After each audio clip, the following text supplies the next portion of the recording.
Eu não sei se você sabe, só existem 2 pecados que não tem perdão na Bíblia. Só tem 2. Sabe quais são?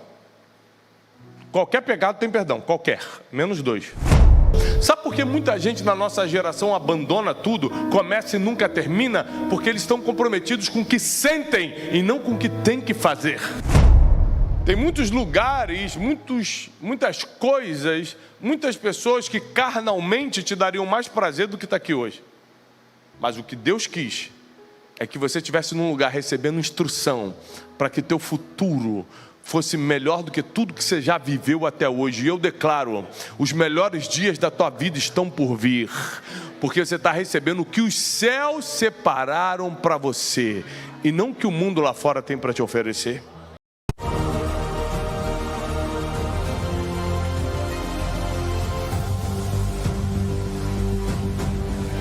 Programa Boas Notícias com Tiago Brunet.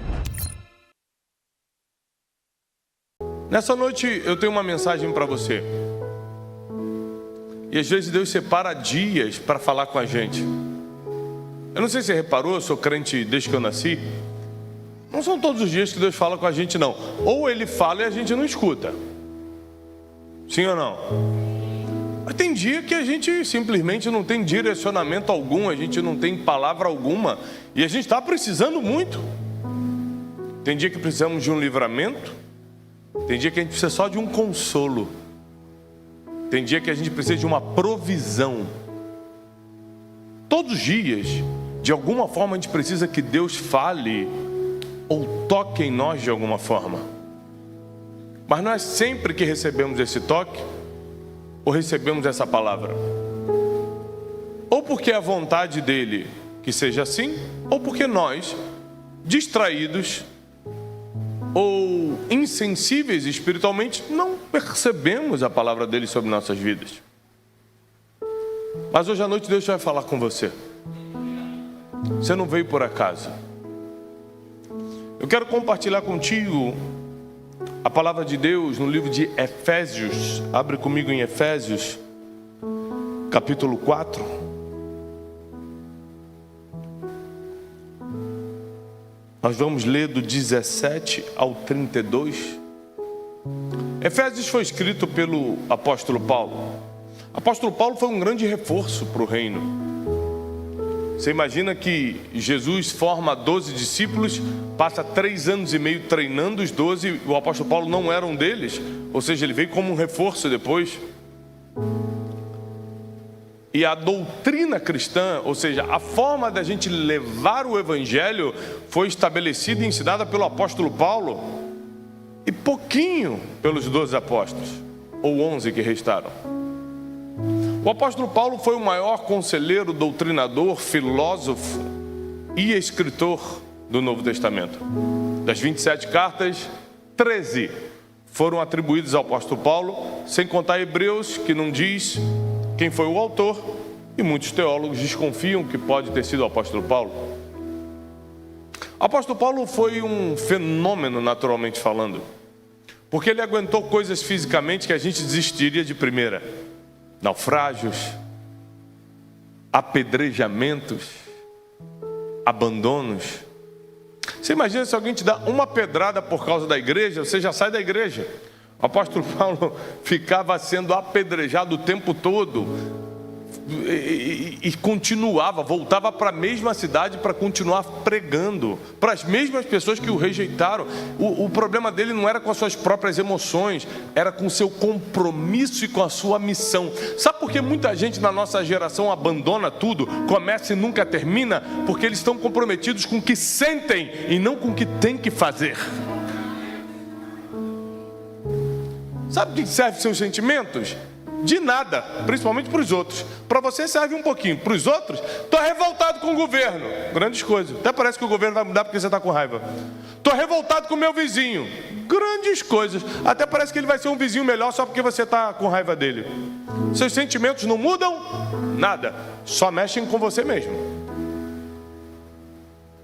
Então nós temos que cuidar muito bem deles, porque as pessoas não estão nem aí. Não vão mudar por causa deles, mas a gente pode se ferir pelo que nós mesmos estamos sentindo e alimentando dentro de nós. O apóstolo Paulo, grande instrutor, professor, mestre, deixou algumas instruções para que a gente tenha uma vida cristã saudável. Por quê? Para viver nessa terra de forma um pouco lúcida, você precisa viver uma vida cristã. Viver uma vida cristã hoje já não é apenas uma questão de ir para o céu. Isso aí já é o melhor, isso aí já é o top. Mas para suportar essa terra, você tem que ser cristão. Porque o mundo está cada vez mais louco. O mundo está cada vez mais insuportável. Está um querendo passar por cima do outro, um querendo se dar bem em cima do outro. Está cada vez filho contra pai, pai contra filho. As coisas estão piorando de uma forma cruel e a gente não suporta emocionalmente lidar com essa pressão. Então ser cristão hoje em dia não é só questão de eu quero a eternidade. Isso aí é lógico, mas eu também quero viver uma vida mais leve na terra enquanto a eternidade não chega. Eu estou aqui voluntariamente, como há 11 anos eu prego o Evangelho, toda semana, sem falhar nenhuma, por um voto que eu fiz a Deus. Quando eu estava quebrado, arrebentado, passando necessidades severas, em depressão, não tinha nem o gás em casa para cozinhar. Falei, se Deus me levantar, eu nunca mais vou sair do altar. Deus me levantou. Hoje nós temos uma empresa de educação gigantesca no Brasil, um prédio que poucas pessoas podem ter, milhares e milhares de alunos pagantes presenciais, milhões pela internet. E toda semana, sem exceção, voluntariamente, sem dar custo a ninguém, eu me apresento num lugar para pregar como eu estou fazendo hoje aqui,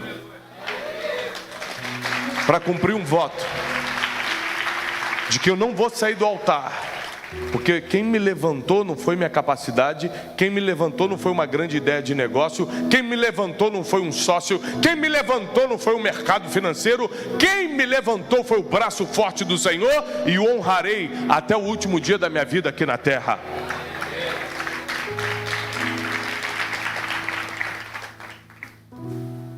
E nós vamos compartilhar então um pensamento do grande apóstolo Paulo, quando provavelmente preso em Roma, escreveu a igreja de Éfeso, uma das igrejas mais vibrantes, mais participativas do Evangelho. Eu tive o privilégio de pessoalmente visitar Éfeso, que hoje fica na Turquia, e é maravilhoso você conhecer a história de perto. A igreja de Éfeso recebeu grandes nomes, como o apóstolo João, e aqui, sendo mentoreada pelo apóstolo Paulo, recebe uma carta, provavelmente direto de Roma, de onde estava preso, e ele vai orientar os crentes sobre a santidade, sobre como manter-se separado. Santidade não é ter uma auréola aqui em cima e roupa branca, e falar diferente, falar em línguas por onde passa, e ser muito espiritual na frente dos outros, não. Santidade é você ser uma pessoa separada. Olham para você e percebem que você não faz parte daquele tipo de grupo. Olham para você e percebem que você não faz parte desse linguajar. Umas 3, 4 semanas atrás eu fui num almoço de empresários em São Paulo. Sentando no almoço, o primeiro papo que puxaram foi completamente imoral. E a pessoa que puxou esse papo, provavelmente, ou com certeza não me conhecia, o do lado tinha ideia de quem eu era, ele ficou sem graça e falou, vamos mudar de assunto. E puxaram um outro assunto, ou seja, só por eu estar no almoço, um assunto imoral não foi para frente. Porque eles perceberam que eu não sou dessa mesa, eu não sou desse lugar, eu não sou desse papinho, eu não faço parte desse grupinho. Então santidade não é você ser mais especial que ninguém, é você ser separado. Eu erro? Erro, claro. Ser santo não é pecar, é não viver no erro. Ser santo não é, nossa, nunca mais vou cometer um erro. Quem aqui pode me prometer que nunca mais vai pecar na vida? Nenhum de vocês.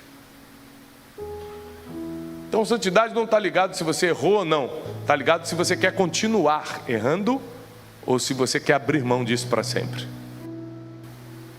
O apóstolo Paulo vai dar algumas instruções para a gente. Vamos lá? A partir do versículo 17, eu vou ler primeiro do 17 ao 32 e logo depois te explico versículo por versículo. E digo isto e testifico no Senhor, para que não andeis mais como andam também os outros gentios, na vaidade da sua mente. Se você está com a Bíblia na mão, pega a caneta e sublinha, vaidade da sua mente. Se você está na Bíblia online, marca. Não deixe somente de anotar para você lembrar do que foi pregado. Ou seja, digo isto e testifico no Senhor, para que não andeis mais. Ou seja, antigamente você andava, mas você não vai andar mais como outros gentios, ou seja, aqueles que não fazem parte do povo de Deus, que andam na vaidade da sua mente, ou seja, se acham. Traduzindo para o português de hoje, se acha. Vaidade da mente. Se acha melhor. Se acha mais rico. Saiu o documento, então você acha que é especial e o outro que não tem, não vale nada. Há 2 semanas atrás você estava de joelho dobrado, chorando, Deus tem misericórdia de mim, faz esse negócio sair. Quando sai você se acha especial. Ou seja, tem alguma coisa errada na nossa cabeça. Que de uma semana para outra a gente muda a nossa forma de pensar sobre nós mesmos. Por causa de algo que a qualquer momento pode ser perdido. Não ande na vaidade da sua mente. Entenebrecidos no entendimento. Ou seja, entenebrecido é andar em trevas, andar na escuridão. Entenebrecidos no entendimento. Ou seja, entendimento está aqui, ó, na tua cabeça. Quando a sua mente está com nuvem negra, está com pensamentos de trevas, quando você está entenebrecido na mente, você fica separado da vida de Deus pela ignorância que há neles, pela dureza do coração, os quais, havendo perdido todo o sentimento, sublinhe isso, os quais, havendo perdido todo o sentimento, se entregar à dissolução. O brasileiro tem um problema. São 2 problemas que o brasileiro tem, que se você, caso seja um deles, precisa resolver. Um é com a língua portuguesa. Lê o texto e não consegue entender a palavra. Dissolução, o que é isso? Se eu chamar aqui alguém para falar, provavelmente você vai passar vergonha. E o segundo problema é interpretação de texto. Outro problema que o brasileiro tem. Não vocês. A gente está lá no Brasil.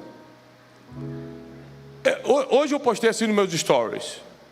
Hoje, às 20 horas, estarei na Lagoinha, Orlando, no Legacy, compartilhando a palavra. Um cara comentou: onde? Que horas?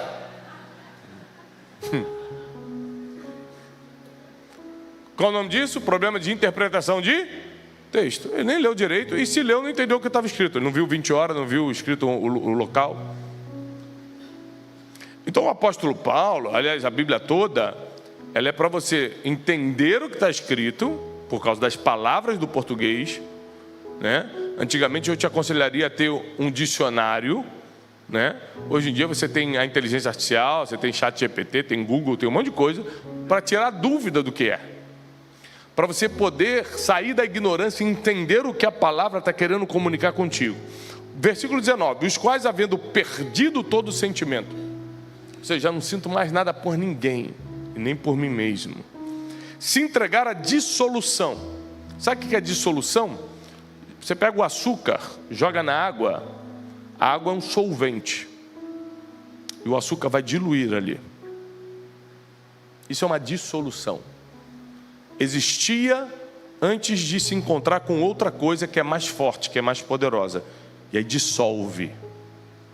Se entregar à dissolução, para que com avidez, sabe o que é avidez? Força total, muita vontade, para que com avidez cometessem todo tipo de impureza. Mas vós não aprendestes assim de Cristo. Se é que tendes ouvido e nele fostes ensinado, como está a verdade em Jesus, que tanto ao trato passado vos despojeis do velho homem que se corrompe pelas concupiscências do engano. Quanto ao trato passado, faz assim, ó, passado. Quem é que tem passado? Levanta a mão. Quem deixaria eu passar o teu passado no telão hoje? Todos os detalhes sórdidos. Quanto ao passado, faz assim, ó, passado. Vos despojeis do velho homem, que se corrompe pelas concupiscências, pelos desejos do engano. Porque tudo que é desejo carnal é enganoso. Se não fosse enganoso, você ia realizar um dia e nunca mais ia querer, estava feito. Quero beber até cair. Ia beber até cair um dia, depois não precisava mais. Quero ir para Tem muita criança aqui. Quero ir para uma bagunça carnal. Você ia fazer um dia, depois ia resolver. É assim que funciona a vida? Não. Vai para uma, quer ir para outra, quer ir para outra, ou seja, não resolve nunca. Porque Salomão diz que os olhos do ser humano é um poço sem fundo, deseja sem parar. Nunca resolve. 23. E vos renoveis no espírito da vossa mente. E vos revistais do novo homem, que segundo Deus é criado em verdadeira justiça e verdade. Vos revistais do novo homem, que segundo Deus, não segundo você, não segundo a ciência, não segundo o que você acha, não segundo uma cultura, mas segundo Deus, é criado em verdadeira justiça e santidade. Por isso, versículo 25, deixai a mentira. E falai a verdade cada um para o seu próximo, porque somos membros um do outro. Irai-vos e não pequeis. Não se ponha o sol sobre a vossa ira. Não deis lugar ao diabo. Aquele que furtava, não furte mais. Antes trabalhe fazendo com as mãos o que é bom, para que tenha o que repartir com aquele que tiver necessidade. Não saia da vossa boca nenhuma palavra torpe, mas somente que for boa para promover edificação, para que dê graça aos que a ouvem. E não entristeçais o Espírito Santo de Deus, no qual foste selado para o dia da redenção.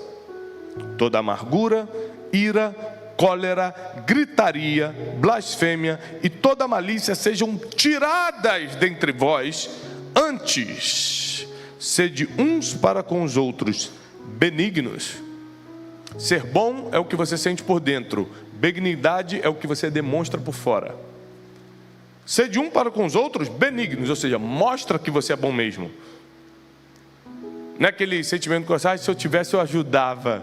Não, vai lá e ajuda. Sede benignos, misericordiosos, perdoando-vos uns aos outros, como também Deus vos perdoou em Cristo. Vamos estudar essa palavra hoje. O apóstolo Paulo está dando várias instruções, sabendo que essas cartas vão varar milênios, e que ele estava sendo usado por Deus, por causa das altas revelações que tinham, para dar direcionamento de como a gente conduzir uma vida mais leve aqui na Terra. Por exemplo, um dos maiores problemas do ser humano, um dos maiores, que leva ele ao surto psicótico, à depressão e a problemas que hoje envolvem não só a saúde mental, mas coisas até mais sérias, é a culpa. A pessoa não consegue lidar com a culpa, com o que fez no passado, ele não aceita. Deus já perdoou, ele mesmo não consegue se perdoar. O apóstolo Paulo vai trabalhar muito aqui essa questão. Sabe, deixa o velho homem para trás, renova a tua mente no espírito e bola para frente. Por quê? Porque ele sabia que o ser humano, um pouquinho mais baixo, por favor, só um pouquinho mais baixo. Porque o ser humano tem muita dificuldade de abandonar o passado aqui, ó, na mente. Ou você não lembra do último pecado que cometeu? Ou talvez você ainda não esteja acusado pelo passado que já fez ou teve. Na verdade, em Cristo Jesus já estamos livres, libertos, perdoados e selados para a redenção. Mas a nossa mente não nos permite levar assim tão fácil. Então o apóstolo Paulo escreve para a igreja de Éfeso o que serve para nós aqui em Orlando, na Flórida, nessa noite.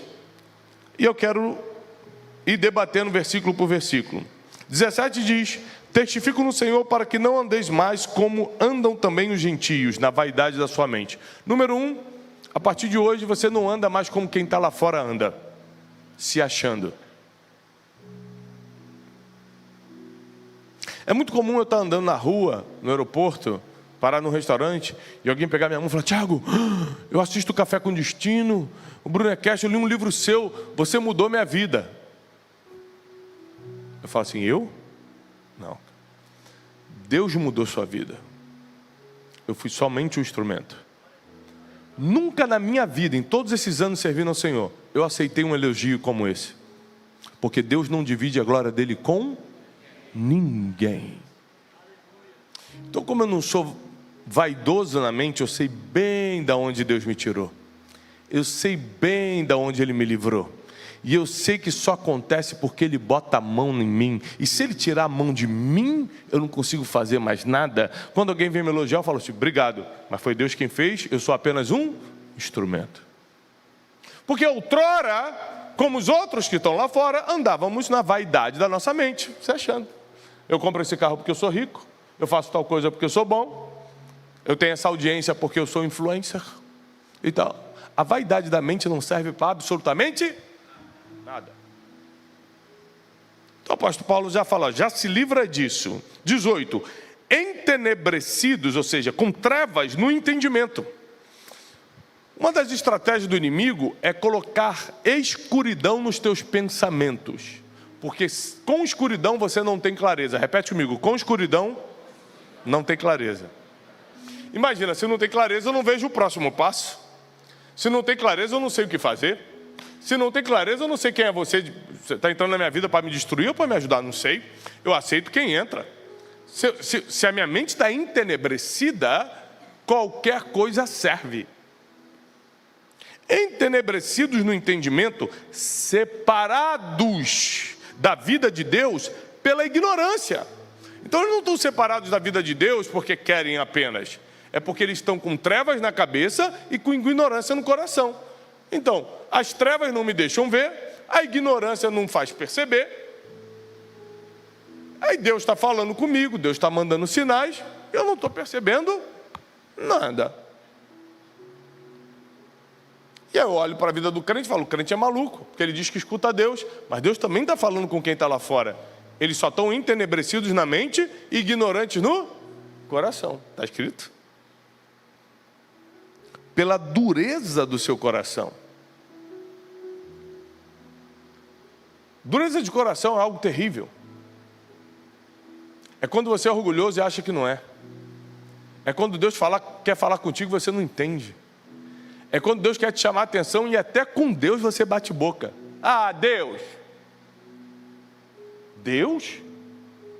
Não, quando o teu líder te chama a atenção, você já deveria aceitar a repreensão, porque a Bíblia diz em Provérbios que quem ama a repreensão encontra a sabedoria. Mas tem gente, acredite se quiser, que até com Deus bate boca. Vai me chamar a atenção de novo. Então eu estou sempre errando, só o senhor que está certo. Com Deus.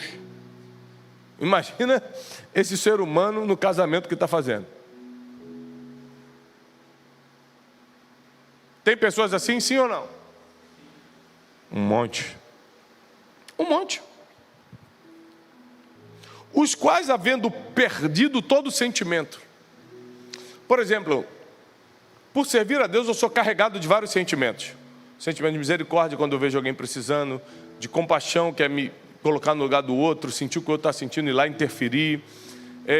Um sentimento, discernimento de espírito. Eu entro num lugar, nossa, esse lugar está pesado, ou esse lugar aqui, Deus vai se manifestar. Nossa, essa pessoa é gente boa, vou fazer uma sociedade com ela, vou fazer uma amizade. Essa pessoa, não sei, é meio estranha. A gente é carregado de sentimentos quando a gente serve a Deus. Mas quando a gente está entenebrecido, quando a gente está na ignorância, quando a gente está com dureza de coração, a Bíblia diz que a gente perde todo o sentimento, ou seja, a gente fica insensível. E o problema do insensível é que a dor está chegando, ele só não está percebendo. A tragédia está vindo, ele só não está enxergando, porque ele é insensível. Os quais, havendo perdido todo o sentimento, se entregaram à dissolução, dissolveram o pouco que tinham, para com avidez, ou seja, com força total, cometerem toda a impureza. Ou seja, se entregaram mesmo no mundão. Mas vós não. Vocês não aprenderam assim de Cristo, se é que tendes ouvido e nele foste ensinados, como está a verdade em Jesus. Qual é a verdade em Jesus? Versículo 22. Que quanto ao trato passado, vos despojeis do velho homem, que se corrompe pelas concupiscências. Concupiscências são os desejos desenfreados do engano. Então, a partir do momento que eu me entrego a Jesus, tem uma coisa que não pode mais me dominar: meus desejos desenfreados. Quando eu me entrego a Jesus, já não é mais como eu quero, é como Ele quer. Já não vivo mais eu, mas Cristo vive em mim.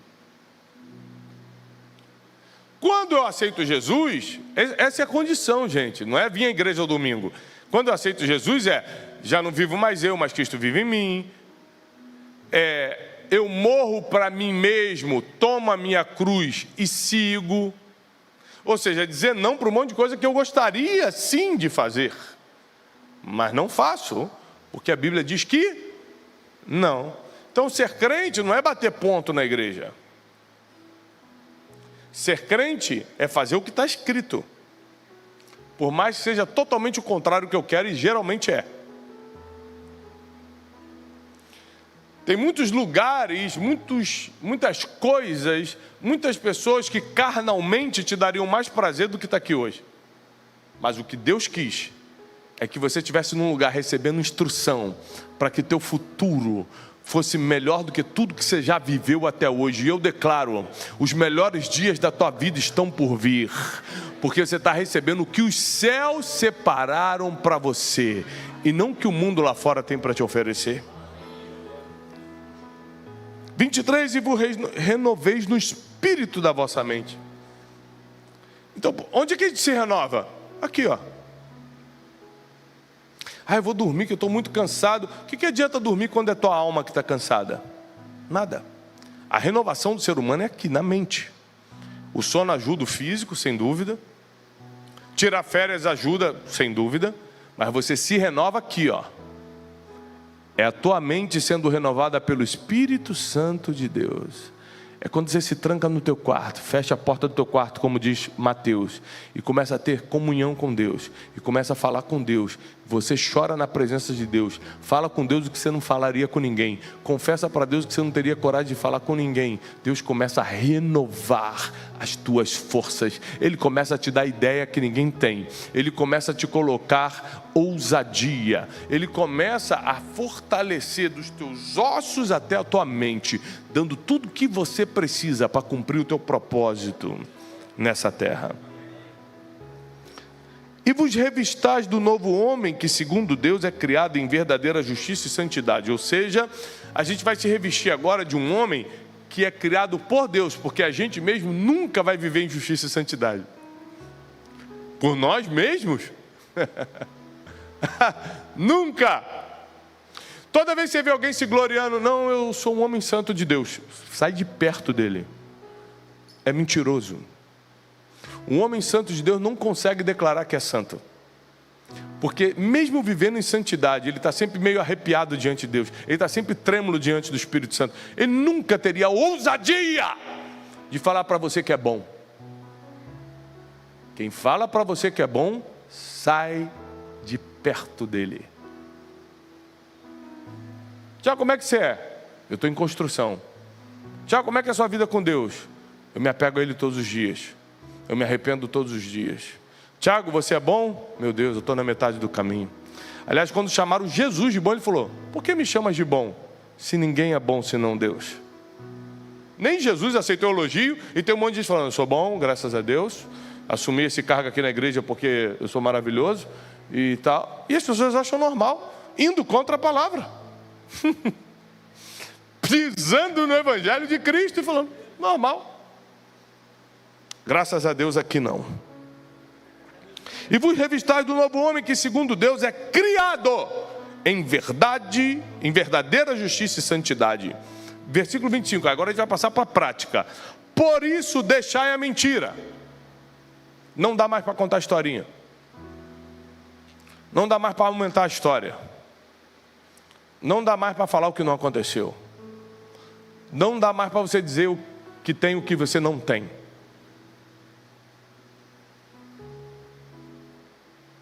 Uma vez, uma pessoa foi visitar minha casa. Eu tinha acabado de comprar. Eu não sou muito ligado em coisas materiais. Deus me abençoa muito, mas eu não sou um cara muito ligado nisso. Eu tinha acabado de comprar um carro. E um carro bonito. Apesar de não ser desses ultra tops, mas era bonito. E o cara que estava saindo da casa falou assim, poxa, posso tirar uma foto do seu carro? Eu falei, pode, que estranho, né? O cara querer tirar foto com o carro dos outros, mas pode. O cara tirou foto. E aí passou uns 2 dias, chegou para mim na lupa do Instagram, porque eu não seguia essa pessoa, ele debruçado no meu carro falando, venci na América. Aí eu falei, não é possível que... Aí eu li 3 vezes assim a legenda para ver se era isso mesmo. É isso mesmo. Ele falou assim, você que está aí em Minas Gerais ainda tentando sonhar, olha o que Deus faz com quem é servo fiel no meu carro. Quase que eu comentei, Satanás mentiroso. Esse é o meu carro, eu estou pagando ainda, inclusive. Ou seja, tem gente que ama a mentira, tem gente que conta história, tem gente que aumenta a história. E aí o apóstolo Paulo fala assim, quer viver despojando do velho homem? Quer pegar a bênção mesmo que Deus tem para o futuro? Quer? Deixa a mentira. Porque a mentira é o único pecado que te dá filiação. Sabe o que é filiação? Está lá na tua carteira de identidade, escrito, filiação. Pai e mãe. Porque o diabo é o pai da mentira. O único pecado que te dá um pai é a mentira. Então cuidado com ela. Quem mente é filho do diabo.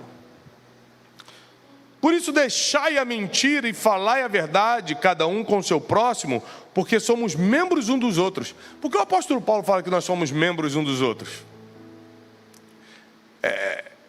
Tudo na Bíblia tem um sentido, você precisa aprender a ler e meditar. A Bíblia diz que meditar é imaginar. Porque, como assim nós somos membros um dos outros? Bom, nosso corpo físico, né, o meu corpo é igualzinho ao seu, tem membros, não tem? Membros inferiores, superiores, temos órgãos, sim ou não? Alguém sabe aqui como é que funciona um ataque de pânico, por exemplo? Sabe o que é o ataque de pânico? Alguém sabe o que é? 3 pessoas? O resto, procura na internet, ataque de pânico, está na moda. Dá uma procurada, ChatGPT. Ataque de pânico, sabe o que é um ataque de pânico? Alguém sabe o que é? Então, sabe o que é? É o teu cérebro mentindo para o teu corpo que você está debaixo de um perigo que não está. E o teu corpo detona um monte de hormônio, adrenalina, serotonina, não sei o que, e você acha que está em pânico, dispara o teu coração, dá a impressão de um ataque cardíaco, e você cai no chão achando que está morrendo, e na verdade foi uma mentira do teu cérebro para o seu corpo. Olha o que o apóstolo Paulo fala, não mintais um para os outros, porque nós somos membros do mesmo corpo. Se você mentir para o outro, o corpo vai sofrer. Um rolo vai dar. 26, irai-vos e não pequeis. Quem já ficou com raiva na vida aqui? Gente, é muito santa a igreja, só tem 4 com raiva. Senhor, arrebata teu povo, Senhor. Esse está preparado, esse está. Pode levar esse, deixa só os 4 aqui que eu trato na segunda vinda. Quem aqui já sentiu muita raiva, ira? A Bíblia diz, tá bom, você é ser humano, você sente raiva, mas não peca por causa disso. Não vai xingar por causa disso, não vai dormir com raiva por causa disso, não vai se vingar por causa disso, não vai fazer mal para os outros por causa disso, não vai ficar remoendo por causa disso. Irai-vos, mas não pequeis. Não se põe o sol sobre a vossa ira, ou seja, não deixe o sol baixar e você ainda está com raiva. Quem é casado aqui? Amém. Só isso, Deus só mandou falar isso mesmo. Foi só o que Deus mandou entregar. Esses dias eu vi um meme na internet. Eram dois senhorizinhos, um senhor e uma senhorazinha deitados na cama, falando: estamos há 3 dias acordados, porque nós prometemos que jamais dormiríamos brigados. Há 3 dias assim, ó, ninguém queria pedir perdão para ninguém. Irai-vos e não pequeis, não se põe o sol sobre a vossa ira. É ordenança bíblica. Está com raivinha? Morde o dedo, morde o ombro, faz o que quiser, mas resolve no mesmo dia. Isso aqui é vida de crente, vida difícil, auto-humilhação. Você acabou de me diminuir, você acabou de ter um problema comigo, eu estou com raiva de você, está se pondo o sol, aí a Bíblia diz que eu tenho que ir lá e resolver. Irmão, quem está certo ou quem está errado, não importa. Me perdoa, desculpa. Eu vou dormir sem raiva. Hoje eu preciso dormir sem raiva por causa da minha religião. Eu sou crente. A minha religião não permite. Eu até queria dar uma alimentada nesse ódio e tal, mas... E até mandar uma indireta no Facebook para você amanhã, mas não vai rolar, porque eu sou crente, aí tem que perdoar hoje mesmo. É difícil ou não é? Pra caramba. Mas é a vida do crente. A vida do crente não é fácil. Não deis lugar ao diabo. O versículo 27 é só isso. Não deis lugar ao diabo. O que o apóstolo Paulo está deixando claro é que o diabo não vem por uma brecha espiritual, vem por uma brecha comportamental. Está claro isso? Está aqui. Ó, não minta, não fica com raiva dos outros, ira, mas não peca. Não deixe lugar ao diabo, ou seja, não deixa que teu comportamento crie um lugar para o diabo sentar e fazer a festa. Porque espiritualmente, a gente está coberto pelo sangue de Cristo. Os anjos do Senhor acampam ao nosso redor, mas o nosso comportamento pode convidar o inimigo, apesar de toda a proteção espiritual. Cuida o teu comportamento. 28. Aquele que furtava, não furte mais. Aquele que dava jeitinho brasileiro, aquele que não pagava imposto, aquele que roubava o dinheiro de alguém, aquele que se dava bem em cima dos outros, não faça mais isso. Parou, acabou, isso é de antes, é do velho homem. Agora você vai trabalhar com as suas próprias mãos, fazendo o que é bom, para você ainda ter o que repartir com quem tiver necessidade.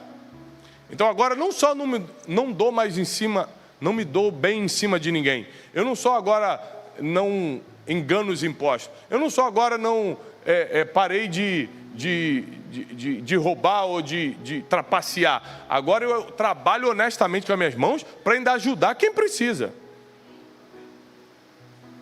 Ou seja, dicas práticas. Sabe qual é o problema? Tem gente que acha que roubar, vamos falar um pouquinho desse assunto, que roubar é pegar dinheiro de alguém.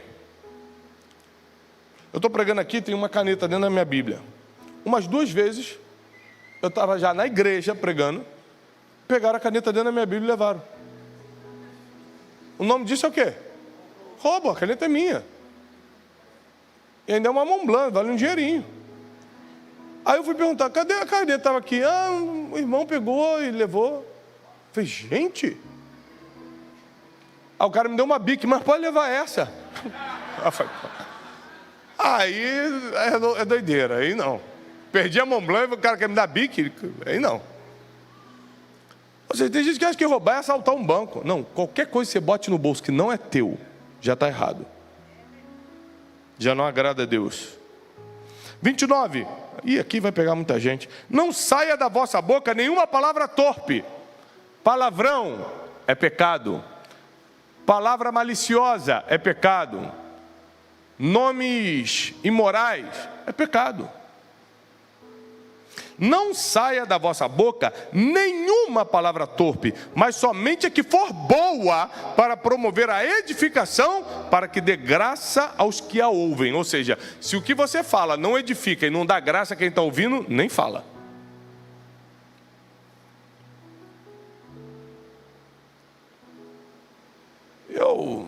Com isso aqui eu tive certa facilidade, com outros pecados eu tive que lutar, mas com isso aqui foi mole, porque meu pai, além de ser pastor, era militar. Então foi na pancada mesmo. Foi na violência. Eu falava um palavrão lá com meus 10 anos de idade, ele me dava um tapa que eu voava do outro lado.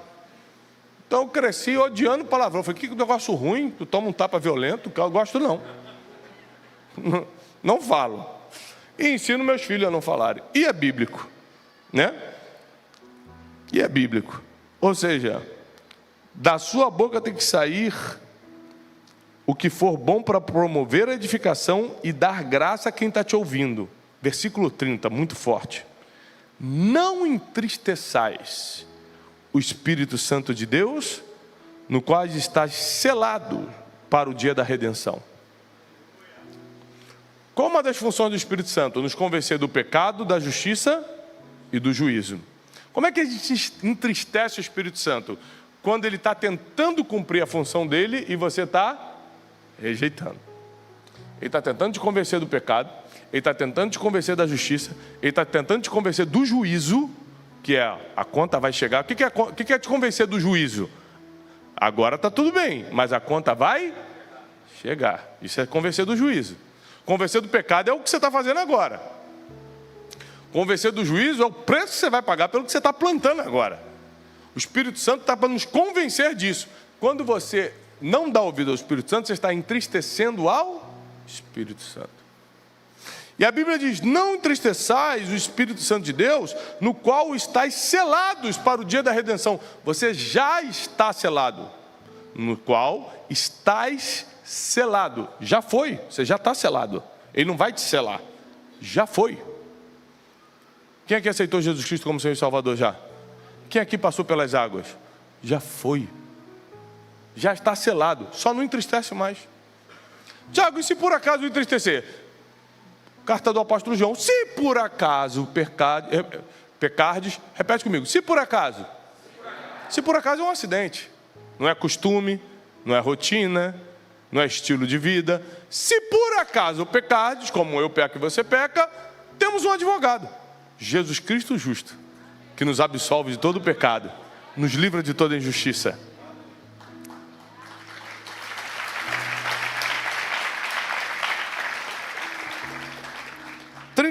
Para encerrar, 31 e 32, toda amargura é aquilo que você sente em relação aos outros.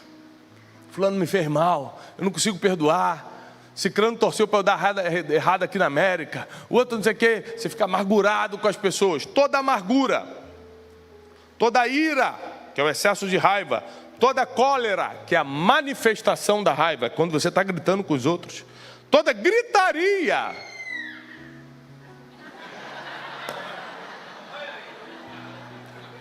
Joãozinho, vem cá agora, eu estou mandando, eu sou tua mãe. Pode até fazer, mas a Bíblia diz que toda gritaria, blasfêmia e toda malícia sejam retiradas dentre vós. Eu, por exemplo, disso aqui, eu tinha muito problema com gritaria, né? Cólera um pouquinho. Amargura, só num passado bem distante, depois eu resolvi. Ira, 50%. Malícia, bastante, eu tive que tratar. Blasfêmia, graças a Deus, nunca, sempre fui crentão. E aí, quando eu comecei a entender a Bíblia, porque ler a Bíblia não é entendê-la. Quando eu comecei a entender a Bíblia, eu comecei a falar com meus filhos diferentes.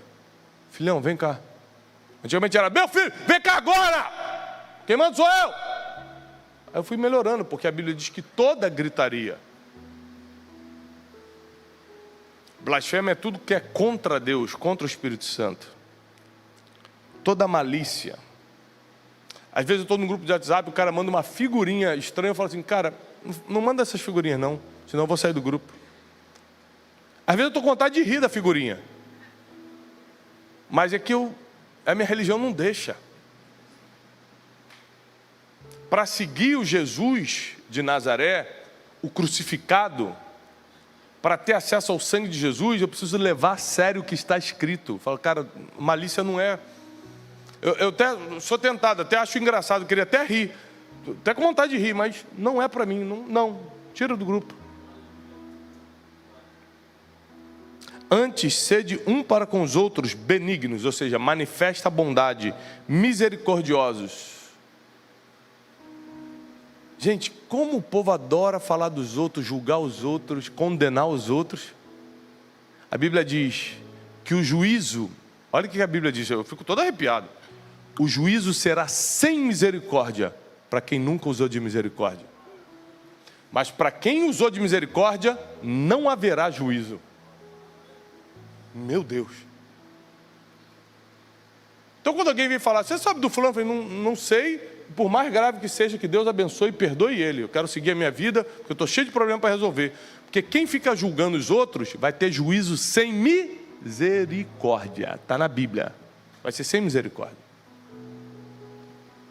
Mas para quem usa de misericórdia, nem julgado vai ser. Porque a misericórdia já alcançou antes.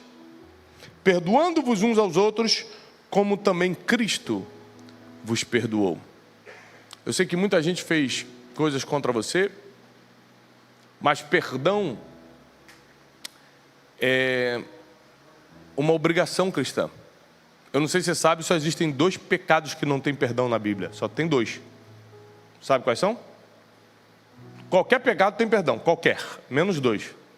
Um clássico, blasfêmia contra o Espírito Santo. O segundo, nem todo mundo entende, mas está escrito.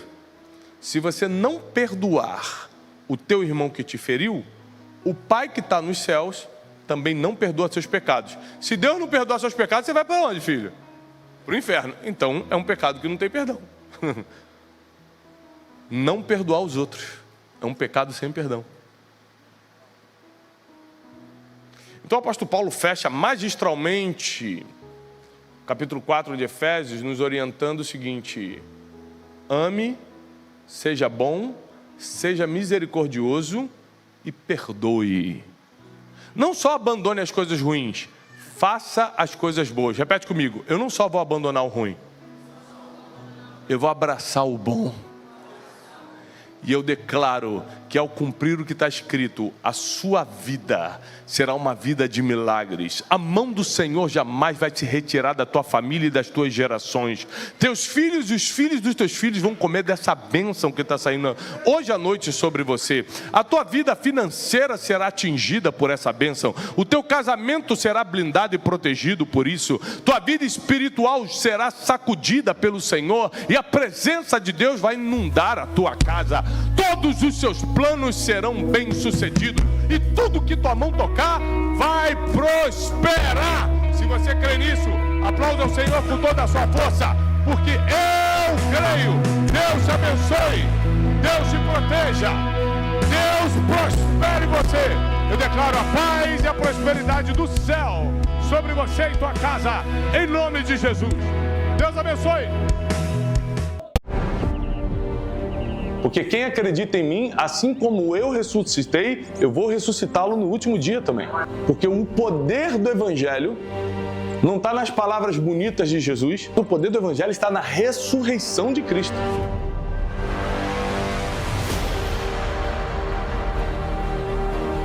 Fé não é você fazer o que quiser. Fé é você fazer tudo o que tem que ser feito em cima de uma palavra que Deus liberou sobre a tua vida. O batismo é um simbolismo de que agora você pertence não a uma religião, mas você pertence a um movimento mais puro e amoroso que o mundo já conheceu, que é o cristianismo. O seu futuro não depende das suas condições, mas das suas decisões.